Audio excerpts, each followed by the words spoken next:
Hi, good morning, all of you. Today's topic is mind body relationship, health psychology, second topic in first chapter.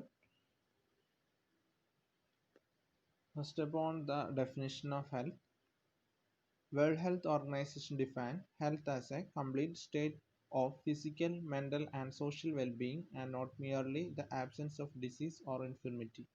ഇന്ന് വീണ്ടും ഈ ഒരു definition ഇടാനായിട്ട് കാരണം mind and body relationship ആയിട്ട് ബന്ധപ്പെട്ട് കിടക്കുന്ന ഒരു ഡെഫിനേഷനാണ് ഇത്. അപ്പോൾ ഇതിൽ നിന്ന് തന്നെ നമുക്ക് മൈൻഡും ബോഡിയും തമ്മിലുള്ള റിലേഷൻഷിപ്പ് ഉണ്ടെന്ന് മനസ്സിലാക്കാനും സാധിക്കും. പിന്നെ ഹെൽത്ത് സൈക്കോളജിയെ കുറിച്ച് ഇവിടെ പറയുമ്പോഴും ഈ ഒരു ഡെഫിനേഷനും കൂടി ഉള്ളത് നല്ലതാണ്. അപ്പം അതിനും കൂടിയായിട്ടാണ് ഈ ഒരു ഡെഫിനേഷൻ ഇവിടെ ആഡ് ചെയ്തിരിക്കുന്നത്. അപ്പോൾ നമുക്ക് ഇതിൻ്റെ ഹിസ്റ്റോറിക്കൽ ബാക്ക്ഗ്രൗണ്ട് നോക്കാം. Mind-body relationship. During prehistoric times, most cultures regarded the mind and body as intertwined. Disease was thought to arise when evil spirits entered the body, and treatment consisted primarily of attempts to exorcise these spirits. Some skulls from the Stone Age have small symmetrical holes that are believed to have been made intentionally with sharp tools to allow the evil spirits to leave the body. The shaman performed the treatment ritual. ഇവിടെ എന്താണ് പറയുന്നത്? ഇപ്പോൾ ഒരു ഹിസ്റ്ററിയാണ് ഇതിനെക്കുറിച്ച് പറയുന്നത്. എങ്ങനെയാണ് mind and body റിലേഷൻഷിപ്പിൻ്റെ history എങ്ങനെ തുടങ്ങുന്നത് നോക്കാം.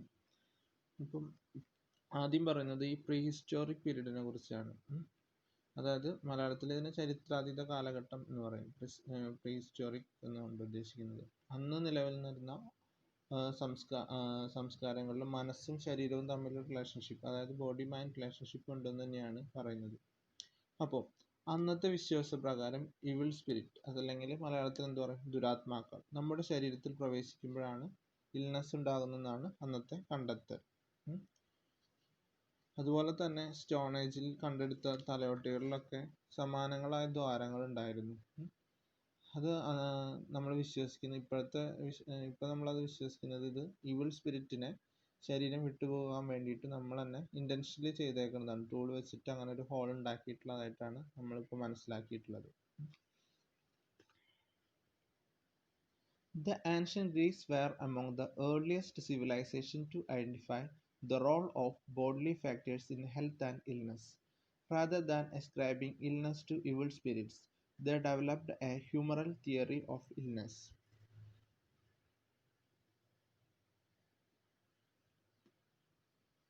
അപ്പോൾ ഹെൽത്ത് ആയാലും ഇൽനെസ് ആയാലും അതിൽ ശാരീരിക ഘടകങ്ങളുടെ പങ്ക് അന്നത്തെ പുരാതന ഗ്രീക്കുകാർ തിരിച്ചറിഞ്ഞിരുന്നു. അപ്പം അതിൻ്റെ അടിസ്ഥാനത്തിലായിരുന്നു അവരൊരു ഹ്യൂമറൽ തിയറി എന്ന് പറഞ്ഞൊരു തിയറി പ്രപ്പോസ് ചെയ്തിരിക്കുന്നത്. ഇതിൽ ഇവിൾ സ്പിരിറ്റിനെ കുറിച്ചല്ല പറഞ്ഞിരിക്കുന്നത്, അതിൽ നിന്ന് കുറച്ചും കൂടി വ്യത്യസ്തമായിട്ടാണ് ഈ തിയറി വന്നിരിക്കുന്നത്. അപ്പോൾ നമുക്കത് എന്താണെന്ന് നോക്കാം. Okay. According to this viewpoint, disease resulted when the four humors or circulating fluids of the body, blood, black bile, yellow bile, and phlegm, were out of balance. The goal of treatment was to restore balance among the humors. The Greek also believed that mind was important.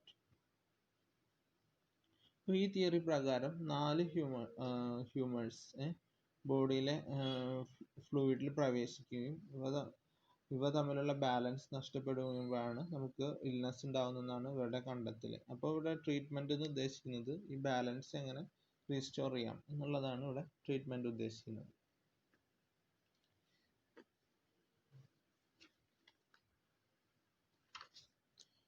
They described personality types associated with each of the four humors, with blood being associated with a passionate temperament, black bile with sadness, yellow bile with an angry disposition, and phlegm with a laid-back approach to life.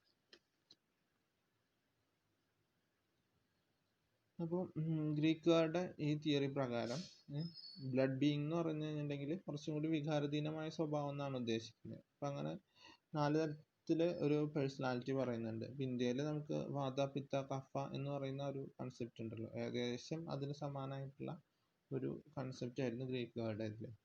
അപ്പോൾ അതിൽ blood being എന്ന് പറയുന്നത് ഒരു വികാരധീനമായ സ്വഭാവത്തിനെയാണ് പറയുന്നത്. Black bile എന്ന് പറയുമ്പോൾ sadness ആണ്. Yellow bile എന്ന് പറയുമ്പോൾ വളരെ ആംഗ്രി ആയിട്ടുള്ള അവസ്ഥയാണ്. ഫ്ലെം എന്ന് പറയുമ്പോൾ കുറച്ച് വളരെ കൂൾ ആയിട്ടുള്ള പേഴ്സണാലിറ്റി. അപ്പം അങ്ങനെ 4 പേഴ്സണാലിറ്റിയെ കുറിച്ചൊക്കെ പറയുന്നുണ്ട്. അപ്പോൾ ഈ ഗ്രീക്കുകാരുടെ വിശ്വാസപ്രകാരം മൈൻഡിന് വളരെ പ്രാധാന്യം ഉണ്ട് എന്നാണ് പറയുന്നത്. മൈൻഡ് ബോഡി റിലേഷൻഷിപ്പിനെ കുറിച്ച് ഒരു റിലേഷൻഷിപ്പ് ഉണ്ട് എന്നുള്ള രീതിയിൽ തന്നെയാണ് അവരുടെ കണ്ടെത്തൽ. By the Middle Ages, however, the pendulum had swung to supernatural explanation for illness. Disease was regarded as God's punishment for evil-doing, and cure often consisted of driving out the evil forces by torturing the body. Later, this form of therapy was replaced by penance through prayer and good works. ഇപ്പോൾ ഈ middle age ഒക്കെ ആയപ്പോഴേക്കും അവിടെ ഒരു pendulum വെച്ചുള്ള ഒരു ചികിത്സാ രീതി കൊണ്ടുവന്നു. അത് ശരിക്കും ഒരു സൂപ്പർ നാച്ചുറൽ ആയിട്ടുള്ള ഒരു കാര്യമാണ് ഇവിടെ ചെയ്യുന്നത്. ഇവിടെയും സ്പിരിറ്റിനെ കുറിച്ച് തന്നെയാണ് പറയുന്നത്. ഇവിടെ അവർ വിശ്വസിച്ചിരുന്നത് നമ്മൾ തെറ്റ് ചെയ്യുമ്പോൾ ദൈവം നൽകുന്ന ശിക്ഷയാണ് അസുഖം എന്നായിരുന്നു. ഇവിടെ രോഗമാറ്റൽ എന്നുകൊണ്ട് ഉദ്ദേശിക്കുന്നത് ഇവിൾ ഫോഴ്സസിനെ നമ്മൾ എന്ത് ചെയ്യുക, പുറത്താക്കുക എന്നുള്ള രീതിയിലാണ്. പിന്നീട് ഈ തെറാപ്പി എന്തായി മാറി, പ്രയറും വർഷിപ്പും ഒക്കെ ആയിട്ട് മാറി.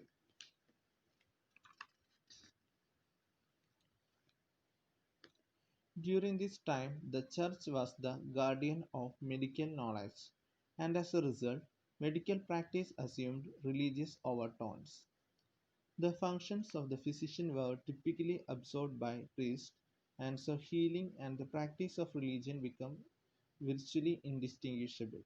അപ്പോൾ അന്നത്തെ കാലത്ത് ചർച്ചിനെയാണ് നമ്മൾ ഗാർഡിയനായിട്ട് കരുതിയിരുന്നത്. ചികിത്സയുടെ അതായത് ട്രീറ്റ്മെൻറ്റിൻ്റെ ഗാർഡിയനായിട്ട് അന്ന് ചർച്ചിനെയായിരുന്നു കണ്ടിരിക്കുന്നത്. അപ്പം അങ്ങനെ മെഡിക്കൽ പ്രാക്ടീസ് എന്നുള്ളത് റിലീജിയസ് ആയി മാറിയ ഒരു കാലഘട്ടമായിരുന്നു അത്. അങ്ങനെ അവസാനം മതാചാരവും ചികിത്സയും തമ്മിൽ പരസ്പരം തിരിച്ചറിയാൻ കഴിയാത്ത രീതിയിലായി. കാരണം ഇതിലേതാണ് മതവുമായി ബന്ധപ്പെട്ട ആചാരം, ഇതിലേതാണ് ട്രീറ്റ്മെൻറ്റ്, രണ്ടും കൂടി ഒരുമിച്ചായിരുന്നു ചെയ്തിരുന്നത്. അപ്പം അങ്ങനെ ഒരു കൺഫ്യൂഷൻ വരെ നിലനിന്നിരുന്ന ഒരു കാലഘട്ടമായിരുന്നു അത്. Beginning in the Renaissance and continuing into the present day, great strides were made in understanding the technical basis of medicine. These advances include the invention of the microscope in the 16th and the development of the science of autopsy, which allowed medical practitioners to see the organs that were implicated in different diseases. പിന്നെ ഈ treatment ഒക്കെ കുറച്ചും കൂടി ഒരു എന്താ പറയുക, scientific ആയിട്ട് മാറിയത് ഈ മൈക്രോസ്കോപ്പൊക്കെ കണ്ടുപിടിച്ച കാലഘട്ടത്തിലായിരുന്നു. അപ്പം കുറച്ചും കൂടി സയൻറ്റിഫിക് ആയിട്ട് രോഗാവസ്ഥകളൊക്കെ കണ്ടുപിടിച്ച് തുടങ്ങി. അപ്പോൾ ഇങ്ങനെയൊക്കെ ആയിരുന്നു നമ്മുടെ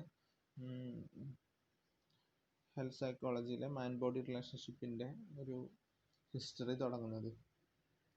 പിന്നെ 2 തരത്തിലുള്ള മോഡലുകളും ഇതിൽ പറയുന്നുണ്ട്. അപ്പോൾ ഫസ്റ്റ് മോഡൽ നമുക്ക് എന്താണെന്ന് നോക്കാം. അതാണ് biomedical model. Reduces illness to low-level processes such as disorders, cells, and chemical imbalances. Fails to recognize social and psychological processes as powerful influence over bodily states. Assumes a mind-body dualism. Emphasizes illness over health rather than focusing on behaviors that promote health. Model cannot address many puzzles that face practitioners. Why? For example, if 6 people are exposed to a flu virus, do only 3 develop the flu? അപ്പോൾ biomedical മോഡലിൽ ഇങ്ങനെ കൂടുതൽ importance കൊടുക്കുന്നത് എന്തിനാണെന്ന് വെച്ച് കഴിഞ്ഞിട്ടുണ്ടെങ്കിൽ chemical imbalance ആണ്, അതായത് നമ്മുടെ ബോഡിയിലെ കെമിക്കൽ ഇംബാലൻസ് ആണ് അസുഖങ്ങൾക്ക് കാരണമെന്നാണ് പറയുന്നത്. ഇവിടെ മൈൻഡ് ബോഡി റിലേഷൻഷിപ്പിനെ കുറിച്ച് ഒന്നും പറയുന്നില്ല. അവർ ഇങ്ങനെ ഒരു കണ്ടെത്തൽ അവർക്ക് നടത്താനും കഴിഞ്ഞിട്ടില്ല ഈ ബയോമെഡിക്കൽ മോഡലിൽ. അപ്പോൾ കെമിക്കൽ ഇംബാലൻസ് എന്ന് പറയുമ്പോൾ നമുക്ക് വേണമെങ്കിൽ ഹോർമോണൽ ഇംബാലൻസ് ആവാം, അല്ലെങ്കിൽ ന്യൂറോ ട്രാൻസ്മിറ്റർ ഇംബാലൻസ് ആവാം, അതൊക്കെയാണ്. ഇപ്പോൾ ഉദാഹരണത്തിന് തൈറോയ്ഡ് ഹോർമോൺ, അതിൻ്റെ ഭാഗമായിട്ടുണ്ടാകുന്ന അസുഖങ്ങൾ, അങ്ങനെയൊക്കെയാണ്. അവിടെ മൈൻഡിന് പ്രാധാന്യമില്ല എന്നുള്ള രീതിയിലൊക്കെയാണ് അവിടുത്തെ കണ്ടെത്തൽ.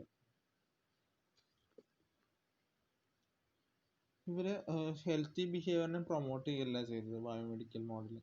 പകരം ഇൽനെസ്സിന് കൂടുതൽ ഇമ്പോർട്ടൻസ് കൊടുക്കുകയാണ് ചെയ്തത്.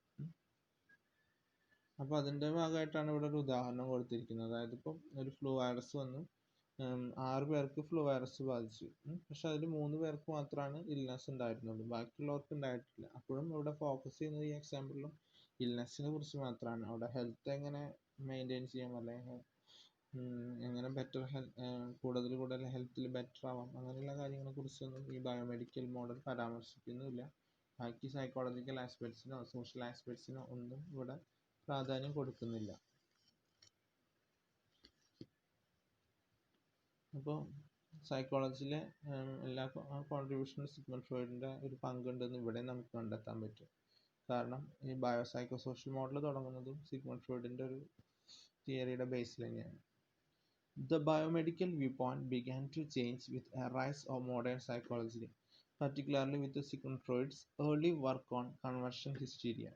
According to Freud, specific unconscious conflicts can produce physical disturbances that symbolize repressed psychological conflicts. Although this viewpoint is no longer central to health psychology, it gave rise to the field of psychosomatic medicine. അപ്പോൾ ഇവിടെ Sigmund Freud ആദ്യമായിട്ടാണ് എന്താ പറയുന്നത്, conversion ഹിസ്റ്റീരിയനെ പറയുന്നുണ്ട്. ഇപ്പോൾ അത് നമ്മളിപ്പോൾ somatoform disorder എന്ന രീതിയിൽ, ഇപ്പോൾ ഹിസ്റ്റീരിയ എന്നുള്ളൊരു ടൈം ശരിക്കും ഇല്ല. എന്തായാലും അത് അബ്നോർമൽ സൈക്കോളജിയിൽ നിങ്ങൾ നേരത്തെ ഒരുപക്ഷെ പഠിച്ചിട്ടുണ്ടാവും, ഇല്ലെങ്കിൽ എന്തായാലും അബ്നോർമൽ സൈക്കോളജിയിൽ ഈ സെമസ്റ്ററിൽ നിങ്ങൾ പഠിക്കും കൂടുതൽ ഡീറ്റെയിൽ ആയിട്ട്. അപ്പോൾ ഇവിടെ ഈ ഒരു കൺവേർഷൻ ഹിസ്റ്ററി ഉണ്ടാവാനായിട്ട് കാരണം എന്ന് വെച്ച് കഴിഞ്ഞിട്ടുണ്ടെങ്കിൽ ഒരു അൺകോൺഷ്യസ് കോൺഫ്ലിക്റ്റ് തന്നെയാണ്. അപ്പോൾ സിവിയർ ആൻസൈറ്റി, നമ്മൾ റിപ്രസ്ഡ് ആയിട്ട് ഇങ്ങനെ അടക്കി വെച്ചിരിക്കുന്ന സിവിയർ ആൻസൈറ്റി അത് ഫിസിയോളജിക്കലായിട്ടായിരിക്കും കാണിക്കുക, ഫിസിക്കൽ സിംറ്റംസ് ആയിട്ട്. ഇപ്പോൾ ഉദാഹരണത്തിന് ഒരാൾക്ക് എന്തെങ്കിലും പറയാൻ പറ്റാത്ത എന്തെങ്കിലും ഒരു വലിയ സ്ട്രെസ് എന്തെങ്കിലും അൺകോൺഷ്യസ് മൈൻഡിൽ ഉണ്ടെങ്കിൽ അത് ഫിസിക്കൽ സിംറ്റംസ് ആയിട്ടായിരിക്കും പുറത്ത് വരിക. അപ്പോൾ ആദ്യം ഡോക്ടറെ ജനറൽ ഫിസിഷ്യനെയൊക്കെ കണ്ടിട്ടുണ്ടാവുക, പക്ഷെ അതുകൊണ്ടൊന്നും ട്രീറ്റ്മെൻറ്റ് ചെയ്തിട്ട് അസുഖം മാറിയിട്ടുണ്ടാവില്ല. അപ്പോൾ അങ്ങനെ വരുമ്പോൾ നമ്മൾ എന്ത് ചെയ്യും, അവസാനം ഡോക്ടർ തന്നെ സൈക്കോളജിസ്റ്റിനോ അല്ലെങ്കിൽ സൈക്കാട്രിസ്റ്റിനോ റെഫർ ചെയ്യും. അപ്പോഴാണ് നമുക്കിത് മനസ്സിലാവുന്നത് ഇത് ഫിസിയോളജിക്കൽ അല്ല സൈക്കോളജിക്കലാണ്. അപ്പോൾ സാധാരണയായിട്ട് ഇങ്ങനെ ഇവർ കാണിക്കാറുള്ള സിംറ്റംസ് എന്ന് പറഞ്ഞു കഴിഞ്ഞിട്ടുണ്ടെങ്കിൽ ഹെഡ് ഏക്ക് ആയിരിക്കാം, വൊമിറ്റിംഗ് ആയിരിക്കാം, സ്റ്റൊമക്ക് അപ്സെറ്റ് ആയിരിക്കാം, സ്റ്റൊമക്ക് പെയിനോ അങ്ങനെ എന്തെങ്കിലുമൊക്കെ ആയിരിക്കാം. അങ്ങനെയാണ് ഇവിടെ ഒരു സൈക്കോസൊമാറ്റിക് മെഡിസിൻ എന്നുള്ള രീതിയിൽ തന്നെ ഒരു ടേം നമ്മുടെ ഹെൽത്ത് സൈക്കോളജിയിൽ വന്നത്. ഹെൽത്ത് സൈക്കോളജിയുടെ ഡെവലപ്മെൻറ്റ് വലിയൊരു കോൺട്രിബ്യൂഷൻ ആയിരുന്നു. ഇവിടെ മൂന്ന് ആസ്പെക്ട്സിനും ഇമ്പോർട്ടൻസ് കൊടുക്കുന്നുണ്ട്, നമ്മുടെ ബയോളജിക്കൽ ആയിട്ടുള്ളതും സൈക്കോളജിക്കൽ ആയിട്ടുള്ളതും സോഷ്യൽ ആയിട്ടുള്ളതും. അപ്പം ഇതിൽ മൈൻഡ് ബോഡി റിലേഷൻഷിപ്പ് ഉണ്ടെന്ന് വളരെ സയൻറ്റിഫിക് ആയിട്ട് തന്നെ ഒരു കണ്ടെത്തലാണ് ഇവിടെ നടത്തിയിരിക്കുന്നത്. The biopsychosocial model maintains that biological, psychological and social factors are all important determinants of health and illness.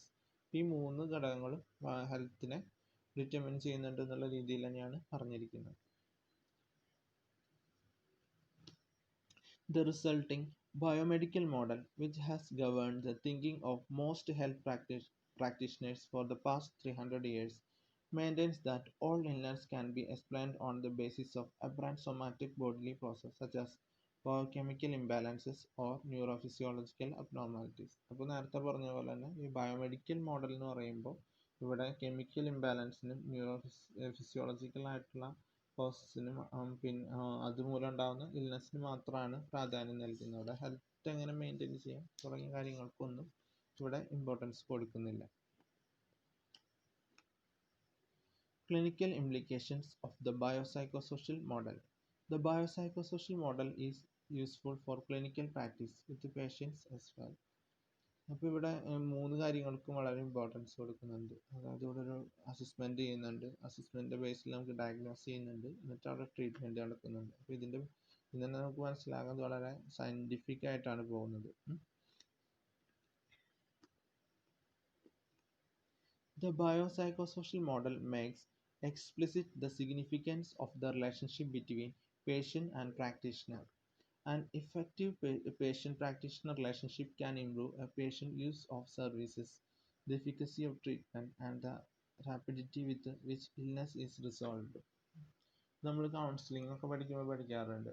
അവിടെ ഒരു റാപ്പൊക്കെ എസ്റ്റാബ്ലിഷ് ചെയ്യാറുണ്ട് അല്ലേ, അതായത് സൈക്കോളജിസ്റ്റും പേഷ്യൻറ്റും തമ്മിൽ, അല്ലെങ്കിൽ കൗൺസിലർ ആൻഡ് കൗൺസിലിംഗ്. അപ്പം ഇവിടെ പേഷ്യൻ്റ് പ്രാക്ടീഷണർ റിലേഷൻഷിപ്പിനൊക്കെ കൂടുതൽ പ്രാധാന്യം നൽകുന്നുണ്ട്. അപ്പോൾ ഇതൊക്കെ ട്രീറ്റ്മെൻറ്റ് വളരെ ഇഫക്റ്റീവ് ആയിട്ട് ഹെൽപ്പ് ചെയ്യുന്നുണ്ടെന്നാണ് പറയുന്നത്.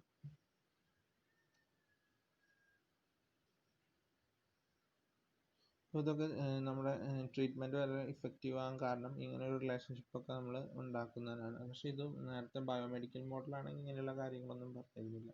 ഇവിടെയാണ് ഈ 3 ആസ്പെക്ട്സിനെ കുറിച്ചും വളരെ ഡീറ്റെയിൽഡ് ആയിട്ട് പറയുന്നത്. ബയോളജിക്കലായിട്ടും സൈക്കോളജിക്കലായിട്ടും സോഷ്യലായിട്ടും.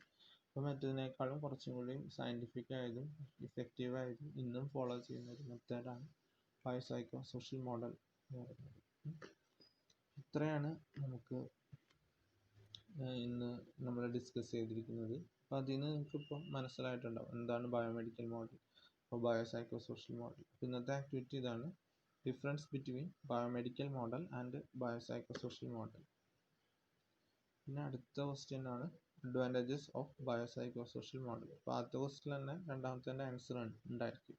അപ്പോൾ നിങ്ങൾ ഇത് രണ്ടിനും ആൻസർ കണ്ടുപിടിക്കുക. എന്തെങ്കിലും ഡൗട്ട്സ് ഉണ്ടെങ്കിൽ ചോദിക്കുക. പിന്നെ അഡീഷണൽ റീഡിങ്ങിന് ഞാൻ മെറ്റീരിയൽസ് നിങ്ങൾക്ക് അയച്ചു തരാം. Okay, thank you.